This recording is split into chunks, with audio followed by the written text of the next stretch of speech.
देखो बहुत easy way में समझो कि what is endothermic reaction and exothermic reaction.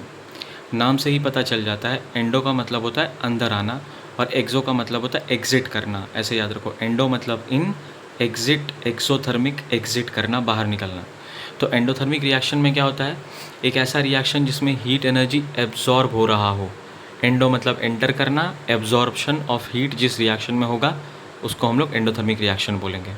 और एक्सोथर्मिक मतलब एग्जिट ऑफ हीट, मतलब रिलीज ऑफ हीट जिस रिएक्शन में होगा उसको हम लोग एक्सोथर्मिक बोलेंगे। ठीक है, उसके बाद एक एग्जाम्पल देख लो।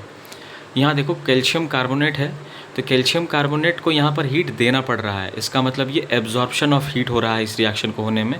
और जब ये एब्जॉर्ब करता है हीट को तो ये कैल्शियम ऑक्साइड और कार्बन डाइऑक्साइड में ब्रेक होता है।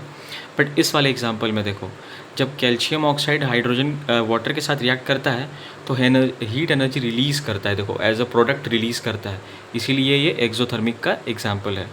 यहाँ पर देखो, फोटोसिंथेसिस एक ऐसा रिएक्शन है जिसमें कि सनलाइट की ज़रूरत पड़ती है, यानी कि सनलाइट एब्जॉर्ब हो रहा होता है। तो याद रखना, photosynthesis is the example of endothermic reaction. While respiration, जब हम लोग सांस लेते हैं, रेस्पिरेशन में क्या होता है कि हीट एनर्जी रिलीज़ हो रही होती है, तो इसको हम लोग एक्सोथर्मिक रिएक्शन बोलते हैं।